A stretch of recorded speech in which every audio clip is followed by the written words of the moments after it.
Hello and welcome to our channel Pinki's cookbook.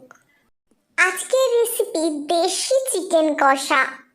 এর জন্য প্রথমে কড়াইতে তেল গরম করে তার মধ্যে শুকনো লঙ্কা, তেজপাতা আর গোটা গরম মশলা ফোড়ন দিতে হবে।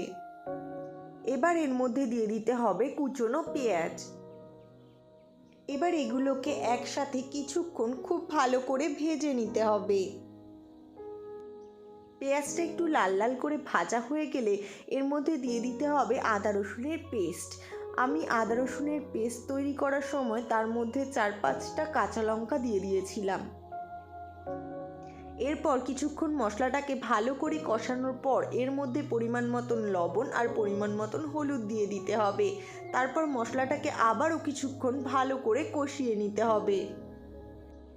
এরকমভাবে কিছুক্ষণ কষানোর পর দেখা যাবে মশলাটি থেকে তেল ছাড়ছে।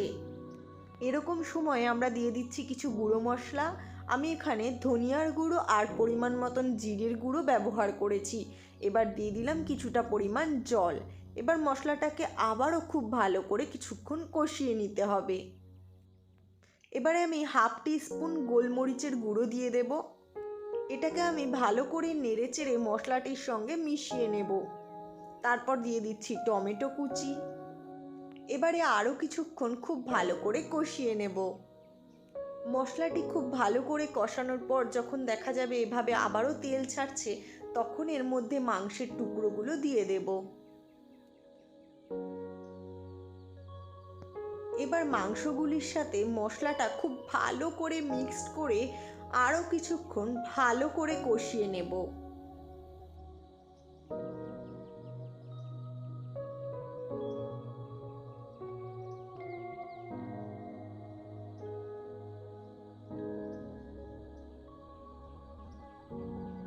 কিছুক্ষণ ভালো করে কষানোর পর আমরা এর মধ্যে দিয়ে দিচ্ছি ফ্যাটানো টক দই।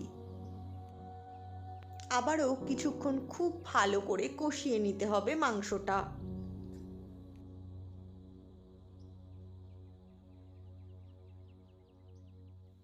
অন্যদিকে মিক্সিতে কিছু পেস্তা বাদাম পেস্ট করে নিলাম। এবার এই বাদামের পেস্টটা মাংসের মধ্যে দিয়ে দেব। বাদামগুলো থেকে কিন্তু খোসা ছাড়িয়ে নেওয়া হয়েছিল। এবার আবারও 5-10 মিনিট খুব ভালো করে মাংসটাকে এভাবে কষাতে হবে। একটু কষা কষা হয়ে গেলে এর মধ্যে আমরা দিয়ে দিচ্ছি ক্যাপসিকাম কুচি।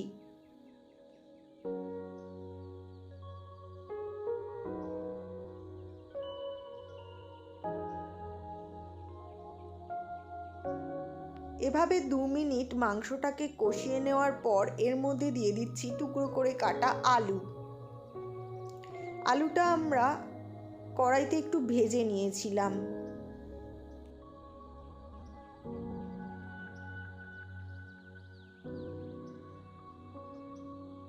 মাংসটা এখন খুব ভালো করে কষানো হয়ে গিয়েছে। এবারে এর উপর দিয়ে ছড়িয়ে দেওয়া হলো কাসুরি মেথি। এবার দিয়ে দিচ্ছি গরম মশলার গুঁড়ো। এবার রেডি হয়ে গিয়েছে আজকের রেসিপি দেশি চিকেন কষা। এই শীতের মরশুমে কিন্তু গরম গরম ভাতের সাথে গরম গরম চিকেন কষা হলে জমে যায়। তাই আর দেরি না করে আজকেই ঘরে বানিয়ে ফেলুন দেশি চিকেন কষা।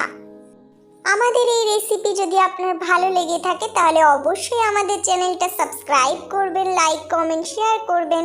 আপনাদের দিন শুভ কাটুক। Thank you, bye by.